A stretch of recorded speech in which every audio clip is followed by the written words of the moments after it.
오늘 본문은 사무엘의 죽음으로부터 시작을 합니다. 1절을 다시 한번 보겠습니다. 1절을 다시 한번 좀 같이 읽겠습니다. 시작.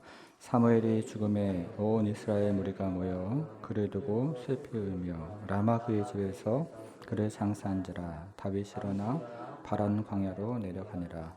여기서는 두 가지를 살펴보겠습니다. 첫째는 사무엘이 죽은 시점이 언제인가 하는 것입니다.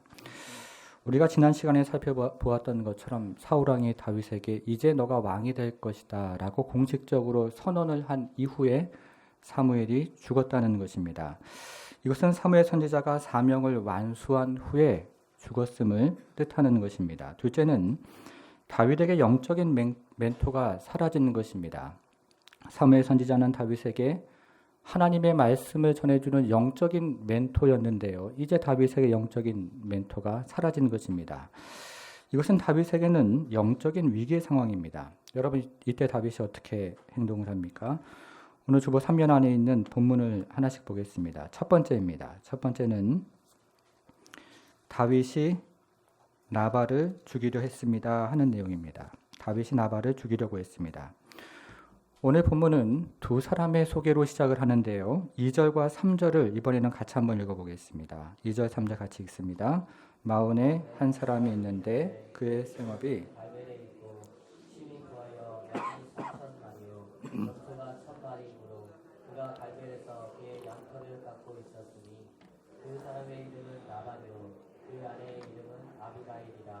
그 여자는 총명하고 용모가 아름다우나 남자는 완고하고 행실이 약하며 그는 갈렙 족속이었더라. 오늘 본문에 소개되는 첫 번째 사람은 나발이라는 이름을 가진 사람인데요. 나발이라는 이름의 뜻은 바보입니다. 이것은 이 사람의 진짜 이름일 수도 있고 아니면 이 사람의 별명일 수도 있습니다. 그런데 이 사람은 양을 3,000마리나 가지고 있었고 염소를 1,000마리나 가지고 있었던 엄청난 부자였습니다. 여러분, 그런데 나발에 대한 소개를 보면 이름이 먼저 소개가 되고 이어서 재물에 대한 소개가 이어지는 것이 아니고 반대로 재물에 대한 소개가 먼저 있고 다음에 이어서 이름에 대한 소개가 있는 것을 보게 됩니다. 왜 그렇습니까? 나발에게 가장 중요한 것은 재물이었기 때문인 것입니다. 재물이 나발의 정체성이었기 때문에 그렇게 소개를 하는 것입니다. 두 번째 사람은 아비가일이라는 이름을 가진 여성이었는데요. 아비가일은 나발의 아내이며 매우 총명하고 아름다운 용모를 가진 여성이었습니다. 여러분, 어떻게 이런 남자와 이런 여자가 결혼을 했을까요? 오래전에 어느 TV 프로그램에서 연세가 있으신 어르신들의 장기자랑과 퀴즈 대결을 하는 그런 프로가 있었습니다. 아마 많은 분들이 기억하실 것입니다. 한 할아버지가 천생연분이라는 낱말을 맞추기 위해서 할머니에게 우리 같은 사이를 뭐라고 하지? 라고 이렇게 물었습니다. 그랬더니 할머니가 대뜸 원수라고 대답을 했습니다. 그러자 할아버지가 네 글자라는 힌트를 주었습니다. 그러자 할머니가 정답이라고 크게 외치더니 평생 원수라고 그렇게 대답을 했습니다. 아마 기억을 하실 것입니다. 그래서 그 이후로 한동안 부부 사이를 평생 원수라고 그렇게 불렀던 적이 있습니다. 여러분, 그런데요, 제가 가만히 보니까 저희 교회 분들은 결혼을 아주 잘하셨습니다. 천생연분을 만나셨습니다. 왜 아멘 안 하십니까? 이럴 때는 아멘을 크게 하시라고 제가 늘 말씀을 드리지 않았습니까? 그런데 나발과 아비가일은 그렇지가 않았던 것입니다. 이제 어떤 일이 일어나는지를 한번 살펴보겠습니다. 오늘 본문은 양털을 깎는 축제의 시기에 일어난 일인데요. 고대 근동지방에서 양털을 깎는 축제의 시기에는 나그네를 대접하는 문화가 있었습니다. 그래서 다윗이 나발이 양털 깎는다는 소문을 듣고 양식을 얻기 위해서 나발에게 10명의 형제들을 보냈습니다. 이렇게 다윗이 나발에게 양식을 요구하는 것은 당시 문화에서 결코 이상한 일이 아닙니다.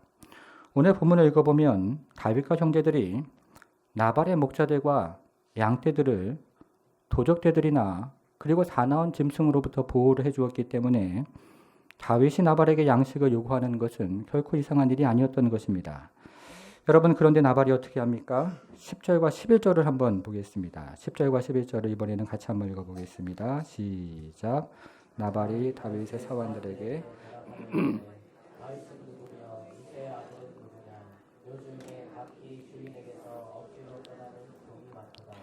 내가 어찌 내 떡과 물과 내 양털 깎는 자를 위하여 잡은 고기를 가져다가 어디서 왔는지도 알지 못하는 자들에게 주겠느냐 한지라. 나발이 한마디로 거절을 한 것입니다. 나발의 말을 요약하면 하나는 다윗을 알지 못한다는 것이고, 그리고 다른 하나는 그러니 양식을 나누어 줄 수가 없다는 것입니다. 여러분, 그러면 나발이 정말로 다윗을 몰랐을까 하는 것입니다. 아마도 그렇지는 않을 것입니다. 몇 가지 이유가 있는데요. 첫째는 당시에는 이방인들도 다윗에 대한 명성을 알고 있었습니다. 블레셋 민족들도 다윗을 알아보고 그 땅의 왕이라고 그렇게 불렀으니까요. 유다 땅에 있는 나발이 다윗의 명성에 대해서 몰랐을 리가 없을 것입니다. 더군다나 10절에서 나발이 다윗을 이새의 아들이라고 불렀다는 것은 나발이 다윗의 집안까지 알고 있었다는 것을 뜻하는 것입니다. 둘째는 10절에서 요즘의 각기 주인에게서 억지로 떠나는 종이 많도다 하는 말에는 속뜻이 있다는 것입니다. 여러분, 여기서 주인은 사울을 뜻하는 것이고 종은 다윗을 뜻하는 것입니다. 주인인 사울에게서 종인 다윗이 도망을 쳤다고 비아냥거리고 있는 것입니다. 다윗에게 지금 면박을 주고 있는 것입니다. 여러분, 그러면 나발이 양식을 나누지 않은 진짜 이유가 무엇이겠습니까? 이번에는 11절을 한번 보겠습니다. 11절을 원문에 충실하게 번역을 하면 주보 안에 있는 문장이 되는데요. 제가 한번 읽어볼 테니까 여기서 나라는 말이 몇 차례 반복해서 등장을 하는지 한번 확인을 해보도록 하겠습니다. 내가 어찌하여 내 떡과 내 물과 내가 나의 양털 깎는 자를 위하여 내가 잡은 고기를 가져다가 어디서 왔는지도 내가 알지 못하는 자들에게 내가 주겠느냐. 여러분, 몇 번이나 등장을 합니까? 8번 등장을 합니다. 무슨 말입니까? 나발이 자기밖에 모르는 사람이었다는 것입니다. 이기적인 사람이었습니다. 나의 가족밖에 모르는 사람이었고 나의 일밖에 모르는 사람이었으며 나의 여가 생활밖에 모르는 사람이었기 때문에 그 중에서 어느 것도 빼앗기기를 원하지 않았던 것입니다. 그래서 하나님과 나누지도 못하고 다른 사람들과 나누지도 못하는 그런 인생이었습니다. 하나님이 그런 인생을 뭐라고 합니까? 나발이라고 부르면서 바보 인생이라고 말씀하시는 것입니다. 성도 여러분, 우리는 나누는 인생 되기를 바랍니다. 하나님과 나누고 이웃들과 나누는 복된 인생 되기를 바랍니다. 다윗이 나발의 말을 전해 듣고 이 나발을 죽이기를 마음속으로 작정을 합니다. 그리고 행동으로 옮겼습니다. 12절과 13절을 한번 보겠습니다. 12절 13절 보니까요. 이에 다윗의 소년들이 돌아와 자기 길로 행하여 돌아와 이 모든 말을 그에게 전하매 다윗이 자기 사람들에게 이르되 너희는 각기 칼을 차라 하니 각기 칼을 차매 다윗도 자기 칼을 차고 400명가량은 데리고 올라가고 200명은 소유물 곁에 있게 하니라. 이렇게 얘기를 합니다. 다윗이 나발의 말을 전해 듣고 나발을 죽이기로 작정을 해서 400명의 형제들에게 칼을 차라고 명령을 한 것입니다. 여러분, 이것은 다윗이 지금 칼을 의지하고 있는 것입니다. 이전까지 다윗은 칼을 의지하는 사람이 아니었습니다. 골리앗을 죽일 때도 칼을 의지하는 사람이 아니었고 심지어는 나발보다 더 위험한 사울을 대할 때에도 칼을 의지하는 사람이 아니었습니다. 그런데 지금 다윗은 칼을 의지하는 사람이 된 것입니다. 영적인 멘토인 사무엘 선지자가 사라지니까 다윗의 영혼이 어두워지기 시작을 한 것입니다. 이제 두 번째를 보겠습니다. 두 번째는요, 다윗이 아비가일의 말을 들었습니다 하는 내용입니다. 다윗이 아비가일의 말을 들었습니다. 이렇게 다윗이 칼을 차고 나발을 죽이러 온다는 소식을 나발의 아내 아비가일이 들었습니다. 사태 심각성을 깨달은 아비가일은 남편에게는 아무 말도 하지 않고 선물을 넉넉하게 준비를 해서 다윗을 만나러 나섰습니다. 23절부터 26절까지가 그 내용인데요. 아비가일이 어떻게 행동하고 어떻게 이야기를 했는지 한번 같이 읽어보도록 하겠습니다. 23절부터 26절 같이 읽습니다. 시작. 아비가일이 다윗을 보고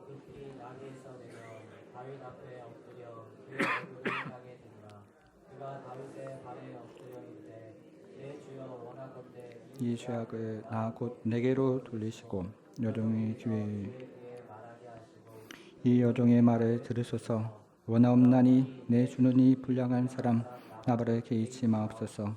그 이름이 그에게 적당하니 그 이름이 나발이라. 그는 미련한 자니이다. 여종은 내 주께서 보내신 소년들을 보지 못하였나이다. 내 주여 여호와께서 살아계심을 두고 맹세하노니 내 주도 살아계시거니와 내 주의 손으로 피를 흘린 친히 보복하시는 일을 여호와께서 막으셨으니 내 주의 원수들과 내 주를 헤아려 하는 자들은 나발같이 되기를 원하노라. 여러분 여기서 아비가일이 어떻게 합니까? 23절을 보니까요. 첫째, 다윗을 보았습니다. 그러자 둘째, 급히 서둘렀습니다. 셋째, 나귀에서 내렸습니다. 넷째, 다윗 앞에 엎드렸습니다. 그리고 다섯째, 얼굴을 땅에 대었습니다. 아주 민첩하게 행동을 한 것이고 아주 지혜롭게 행동을 한 것입니다. 그런데요, 이 같은 아비가일의 행동보다 아비가일의 말이 매우 인상적입니다. 아주 감동적이고 아주 힘이 있습니다. 24절 마지막에서요, 말을 들으소서 여기 표시를 한번 해보겠습니다. 말을 들으소서 여기 표시를 해보겠습니다. 이제 아비가일의 말을 함께 들어보겠습니다. 첫째는 25절에서 이 불량한 사람 나발을 개의치 마옵소서 하는 말을 찾아보겠습니다. 여러분 오늘 본문에서 지금까지 등장을 했던 사울이 등장을 하지 않습니다. 그러나 오늘 본문에는 사울 계열의 한 사람이 등장을 하는데요. 바로 그 사람이 나발인 것입니다. 그래서 나발에 대해서 소개하는 3절에 보면 나발은 마음이 완고한 사람이고 행실이 악한 사람이었다라고 이야기를 하고 있는데요. 이것은 지금까지 살펴보았던 사울에 대한 요약인 것입니다. 그러니까 나발은 사울 계열의 사람인 것입니다. 여러분 우리의 인생이 그렇습니다. 인생을 살다 보면 나발과 같은 사람을 종종 마주할 때가 있다는 것입니다. 어떻게 해야 합니까? 개의치 말아야 합니다. 나발과 같은 사람의 말을 개의치 말아야 하고 나발과 같은 사람의 행동을 개의치 말아야 합니다.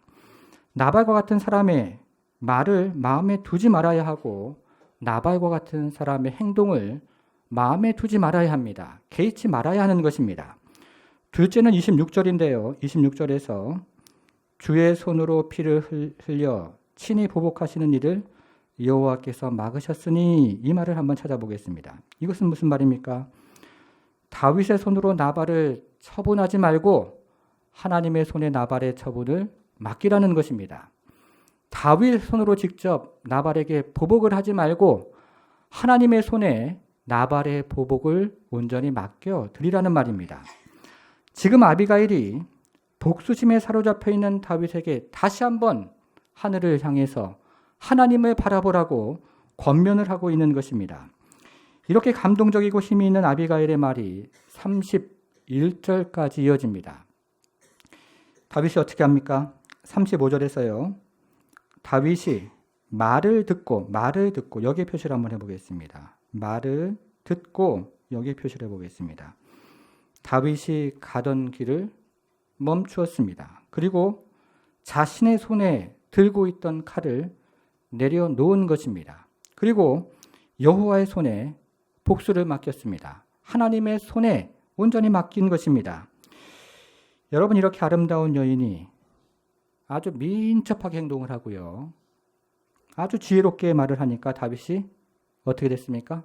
홀라당 넘어가는 것입니다. 그러면 두 번째 단락의 메시지가 무엇입니까? 이 두 번째 단락에서 저희가 두 군데 표시를 했는데요.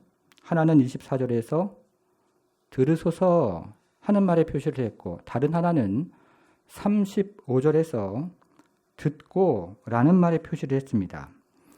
그러니까 두 번째 단락은 들으소서라는 말로 시작을 해서 듣고 라는 말로 끝나는 것입니다. 무슨 말입니까? 다윗이 사무엘 선지자가 죽은 이후에 하나님의 말씀을 듣지 못했는데 이제 아비가일을 통해서 하나님의 음성을 들었습니다 하는 내용인 것입니다. 다윗이 사무엘 선지자가 죽은 이후에 하나님의 말씀을 듣지 못해서 손에 칼을 붙잡았는데 이제 아비가일을 통해서 하나님의 음성을 듣고 손에서 칼을 내려놓았습니다. 이 이야기를 하고 있는 것입니다. 여러분, 오늘 본문에는 지금까지 등장을 했던 두 사람이 등장을 하고 지금까지 등장을 하지 않았던 또 두 사람이 다시 말씀을 드려보겠습니다. 오늘 본문에는 지금까지 등장을 했던 두 사람이 등장을 하지 않고 지금까지 등장을 하지 않았던 두 사람이 등장을 합니다. 다시 말하면 오늘 본문에는 지금까지 등장을 했던 누굽니까? 사무엘과 사울이 등장을 하지 않고 지금까지 등장을 하지 않았던 아비가일과 나발이 등장을 합니다. 그런데 이것이 서로 연결이 되어 있습니다. 사무엘 선지자는 아비가일과 연결이 되어 있는 것이고 사울은 나발과 연결이 되어 있는 것입니다. 그래서 아비가일이 하나님의 말씀을 다윗에게 전하는 사람으로 등장을 하는 것이고 나발은 하나님의 말씀을 전혀 듣지 않는 사람으로 등장을 하고 있는 것입니다.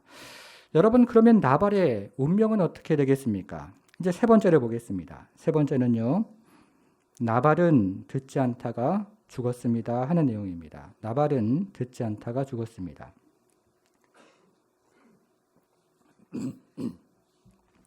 이 마지막 단락은 나발의 죽음과 다윗과 아비가일의 결혼 이야기인데요. 여기서는 나발의 죽음에 대한 이야기만 살펴보도록 하겠습니다. 이번에는 36절부터 38절을 보겠습니다. 36절부터 38절을 같이 한번 읽어보겠습니다. 시작. 아비가일이 나발에게로 돌아오니 그가 왕의 잔치와 같이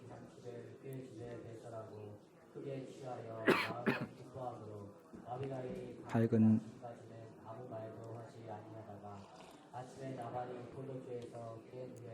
그의 아내가 그에게 이 일을 말하매 그가 낙담하여 몸이 돌과 같이 되었더니 한 열흘 후에 여호와께서 나발을 치심에 그가 죽으니라.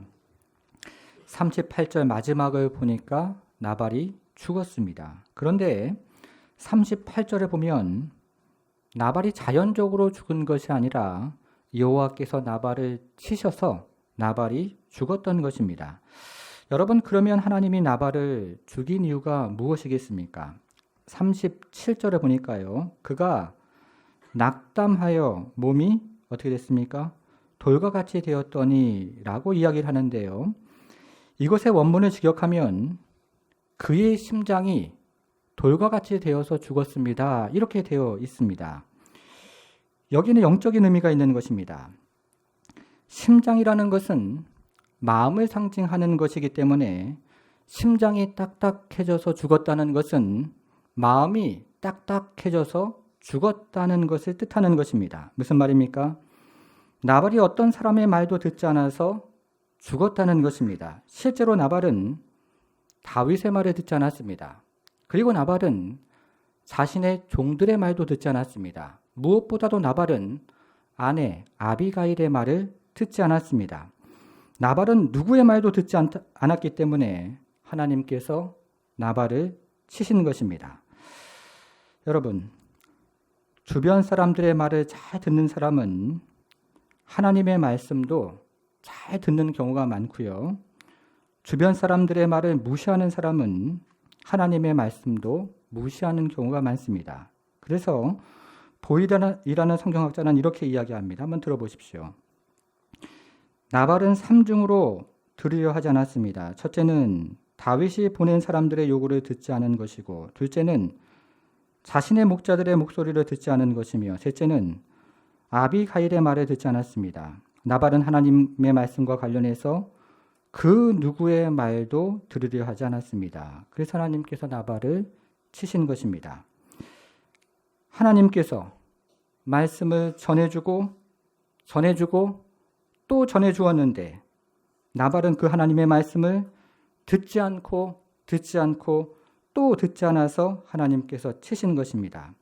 하나님의 말씀을 듣지 않으면 결국에는 심판이 있다는 것입니다. 사랑하는 성도 여러분, 하나님의 말씀을 잘 듣는 성도 되기를 바랍니다. 적용을 한번 해보겠습니다. 오늘 본문은 영적으로 어두운 다윗에 대한 이야기로부터 시작을 합니다.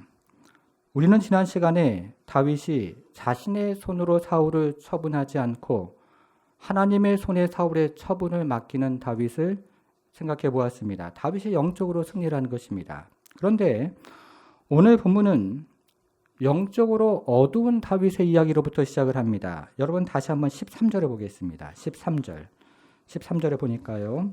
다윗이 자기 사람들에게 이르되 너희는 각기 뭘 차라고요? 칼을 차라 하니 각기 칼을 차매 다윗도 자기 칼을 차고 400명가량을 데리고 올라가고 200명은 소유물 곁에 있게 하니라. 여기서 칼이라는 말이 몇 번이나 등장을 합니까? 3번 등장을 합니다. 첫째는 너희는 각기 칼을 차라는 다윗의 명령이고, 둘째는 각기 칼을 차매라는 형제들의 순종이고, 셋째는 자기의 칼을 차고라는 다윗의 행동인 것입니다. 여러분 이 모습을 머릿속으로 상상을 한번 해보십시오. 400명이 동시에 지금 나발을 죽이기 위해서 칼을 차고 있는 것입니다. 지금 다윗이 칼을 의지하고 있는 것입니다. 이것은 이전의 다윗의 모습과는 매우 다른 모습입니다. 6절을 한번 보겠습니다. 6절에 보니까요. 그 부하게 사는 자에게 이르기를 너는 평강하라. 내 집도 평강하라. 내 소의 모든 것도 평강하라. 이것은 다윗이 나발을 축복하는 말인데요. 여기서는 평강이라는 말이 모두 몇 차례 걸쳐서 등장을 합니까? 여기서도 3번 등장을 합니다. 첫째는 너는 평강하라 라는 말이고, 둘째는 너의 집도 평강하라 라는 말이며, 셋째는 너의 모든 소유도 평강하라 이렇게 축복을 해 주었습니다. 이렇게 평강을 빌었던 사람이 칼을 의지하는 사람이 지금 된 것입니다. 여러분 그러면 다윗은 왜 그랬을까요? 얼마 전에 다윗은 사울 왕을 살려주었습니다. 한 손에는 신탁이라는 명분이 있고 다른 한 손에는 정의라는 명분이 있었지만 다윗은 미친 왕을 살려주었습니다. 여러분 그런데요, 이 미친 왕도 왕인 것입니다. 미친 왕일지라도 다윗의 눈에 사울은 이스라엘의 현직 왕이었습니다. 미친 왕일지라도 다윗의 눈에 사울은 하나님의 기름 부음을 받은 왕이었습니다. 미친 왕일지라도 다윗의 눈에 사울은 영광스러운 왕관을 쓰고 있는 왕이었고 영광스러운 왕복을 입고 있는 그런 왕이었던 것입니다. 그러나 나발은 다른 사람이었습니다. 25절을 다시 한번 보겠습니다. 25절에 보니까요. 이렇게 얘기합니다. 25절입니다. 뭐나옵나니 내 주는 이 불량한 사람 나발을 개의치 마옵소서. 그의 이름이 그에게 적당하니 그의 이름이 나발이라. 그는 어떤 사람입니까? 미련한 자니이다. 여종은 내 주께서 보내신 소년들을 보지 못하였나이다. 나발이 어떤 사람입니까? 첫째, 불량한 사람입니다. 둘째, 그의 이름처럼 바보와 같은 사람입니다. 셋째, 미련한 사람인 것입니다. 누가 보아도 불량한 사람이고 바보와 같은 사람이고 미련한 사람이었던 것입니다. 다윗의 눈에도 그렇게 보였던 것입니다. 여러분 그런데 여기서 미련하다는 말은 우리가 일반적으로 생각하는 어리석고 둔하다 이런 뜻이 아닙니다. 이 본문에서 미련하다 하는 말은 죄의 질이 아주 나쁘다 하는 뜻을 가지고 있습니다. 예를 들어 보겠습니다. 지난 2월에 이런 신문 기사가 실렸습니다. 일용직 노동자인 A씨가 2009년에 여자아이가 딸린 한 여성과 결혼을 했습니다. 결혼 당시 의붓딸의 나이가 10살이었는데요. 세월이 지나서 이 의붓딸이 15살이 되자 A씨가 나쁜 마음을 품고 의붓딸을 성추행하기 시작했습니다. 그러다가 몇 달 뒤에는 이 의붓딸을 성폭행을 했습니다. 의붓딸이 저항을 하자 나체 사진을 빌미를 삼아서 계속해서 성폭행을 하기 시작했습니다. 결국 의붓딸은 2014년 12월에 임신을 했고 이듬해 2월에 낙태 수술을 받았습니다. 그런데 이 씨는 의붓딸이 낙태 수술을 한 지 일주일도 안 돼서 또다시 성폭행을 했습니다. 그리고 법정에서는 성관계를 한 것은 맞지만 성폭행은 아니었다. 이렇게 주장을 했던 것입니다. 정말로 어처구니 없는 일이 발생을 한 것입니다. 여러분, 그런데요, 이런 경우에 사용하는 말이 25절에 나와 있는 미련하다, 이 말인 것입니다. 죄의 질이 아주 나쁠 때 미련하다는 말을 오늘 본문에서는 사용을 하고 있는 것입니다. 그러니까 다윗이 보기에도 나발은 불량한 인간이고 바보와 같은 인생을 살아가는 인간이며 아주 악한 인간이었던 것입니다. 여러분, 우리가 종종 우리 주변에서 이런 종류의 사람을 만날 때가 있습니다.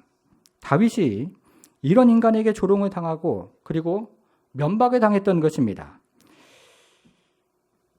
여러분, 이런 경우에요, 해결 방법이 두 가지가 있습니다. 한번 들어보십시오. 첫 번째 방법은 악을 악으로 갚는 것입니다. 이것은 우리의 본성을 따르는 아주 자연스러운 방법입니다. 지금 다윗이 그랬습니다. 22절에 보겠습니다. 22절 보니까요. 내가 그에게 속한 모든 남자 가운데 한 사람이라도 아침까지 남겨두면 하나님이 다윗에게 벌을 내리시고 또 내리시기를 원하노라 하였더라. 다윗은 나발뿐만 아니라 나발 집안에 속한 모든 남자들에게 보복을 하기를 원했습니다. 아주 철저한 보복을 원했던 것입니다. 그런데 여기 나오는 남자라는 말의 원문을 그대로 직역을 하면 이런 말이 됩니다. 벽에다 오줌을 누는 놈, 이렇게 되어 있습니다. 원래 본문에는, 시브리 본문에는 이런 말로 되어 있습니다. 다윗이 이렇게 이야기를 하는 것입니다. 내가 나발의 집에 있는 벽에다 오줌을 누는 놈을 한 놈이라도 아침까지 남겨두면 하나님이 나에게 벌을 내리시고 또 내리시기를 원하노라, 이렇게 되어 있습니다. 다윗이 복수심에 이성을 잃은 것입니다. 다윗이 아주 철저한 복수를 원했던 것입니다. 여러분, 그런데 이와 같은 방법은 결과가 매우 신속하게 나타납니다. 그리고요, 마음속도 시원해집니다. 두 번째 방법은 하나님의 손에 맡기는 것입니다. 이것은 우리의 본성을 거스르는 것이고, 그런데 이 방법을 제안한 사람은 바로 아비가일이었던 것입니다. 29절에 보겠습니다. 29절은 같이 한번 읽어보겠습니다. 29절 같이 한번 읽겠습니다. 시작. 사람이 일어나서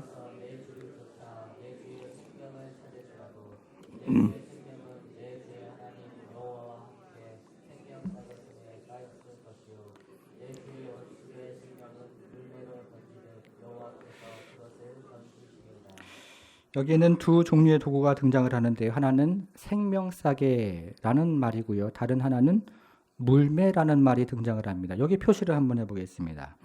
생명싸개라는 말에 표시를 하고 물매라는 말에 표시를 하고, 여러분들께서 일주일 내내 이 단어를 한번 외우시면 좋겠습니다. 먼저 생명싸개는 무엇입니까? 생명싸개는 양의 수를 세는 돌을 담는 주머니입니다. 양의 수를 세는 돌을 담는 주머니가 생명싸개입니다. 목동들이 낮에는 들판에서 양을 치다가 저녁이 되면 양들을 데리고 우리 안으로 집어넣습니다. 이때 양 한 마리를 울타리 안에 집어넣으면 돌 하나를 생명싸개 주머니 안에 넣는 것입니다. 또 다른 양 한 마리를 울타리 안에 집어넣으면 또 다른 돌 하나를 생명싸개 주머니 안에 집어넣고, 또 다른 양 한 마리를 울타리 안에 집어넣으면 또 다른 돌 하나를 잡아서 생명싸개 주머니 안에 집어넣는 것입니다. 이렇게 모든 양을 울타리 안으로 들여보내면 생명싸개 안에 있는 돌을 세워서 잃어버린 양이 있는지 없는지를 확인을 했던 것입니다.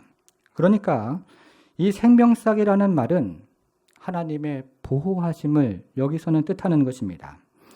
하나님이 다윗의 생명을 보호한다는 것이고, 하나님이 다윗의 인생을 보호하신다는 뜻입니다. 하나님이 다윗을 보호하기 때문에 아무도 다윗의 생명을 빼앗아가지 못한다는 것이고, 아무도 다윗의 인생을 해롭게 하지 못한다는 그런 의미로 지금 아비가일은 생명싸개라는 말을 사용하고 있는 것입니다. 두 번째 도구는 물매인데요. 물매는 오늘 본문에서 생명싸개와 정확히 반대의 뜻으로 사용이 되었습니다. 물매 안에는 물맷돌이 들어있는데요. 물맷돌의 본분은 안으로 들어오는 것이 아니고 밖으로 나아가는 것입니다. 그러니까 물매라는 말은 하나님이 다윗의 원수를 던져버리실 것이다 라고 아비가일이 그런 의미로 사용하고 있는 것입니다. 하나님의 때에 하나님이 다윗의 원수를 던져버린다는 것이고, 하나님의 방법으로 하나님께서 다윗의 원수를 던져버릴 것이니까 다윗이여 가던 길을 멈추어 서십시오. 지금 이야기를 하고 있는 것입니다. 여러분, 우리가 믿음 생활을 하다가 끊임없이 부딪히는 문제가 바로 이 문제입니다. 우리가 이 땅을 살아가면서 나발과 같은 사람을 만날 때가 종종 있습니다. 나발과 같은 사람의 말 때문에 상처를 받을 때가 있고, 나발과 같은 사람을 만나서 그가 하는 행동 때문에 마음에 깊은 상처를 받을 때가 있습니다. 이럴 때요, 안갚음을 하고 싶을 때가 있습니다. 그런데 이것은 누가 보아도 정당한 안갚음입니다. 100사람에게 물어보면 100사람 모두가 정당하다고, 정당한 안갚음이라고 인정을 하는 경우가 있다는 것입니다. 어떻게 해야 합니까? 그때요, 가던 걸음을 멈추고 두 가지를 생각하셔야 합니다. 첫째는 생명싸개라는 말을 기억하셔야 합니다. 하나님께서 성도를 생명싸개 안에 보호하신다는 것입니다. 아무리 해로운 원수가 있어도, 아무리 해로운 적이 있어도 하나님이 그 원수의 손으로부터 성도를 생명싸개 안에 꼭 보호하고 계신다는 것입니다. 그래서요, 이 성도의 생명을 아무도 빼앗아갈 수가 없고, 이 성도의 인생을 아무도 해할 수가 없다는 그 말, 생명싸개라는 말을 기억하셔야 하는 것입니다. 두 번째는 물매라는 말을 기억하셔야 합니다. 하나님께서 나발을 어떻게 하십니까? 하나님께서 나발과 같은 인생을 저 멀리 던져버리시는 것입니다. 하나님의 때에 하나님께서 나발을 던져버리시는 것이고, 하나님의 방법으로 하나님께서 나발을 던져버리는 것입니다. 그러니 손에 있는 칼을 내려놓으라는 것입니다. 그러니 하나님의 손에 맡겨드리라는 것입니다. 그러니 기다리라는 것입니다. 사랑하는 성도 여러분, 안갚음을 하고 싶을 때에도 하나님의 손에 맡겨드리는 성도 되기를 바랍니다. 하나님의 때에 하나님께서 해결해 주시는 은혜가 있기를 바랍니다.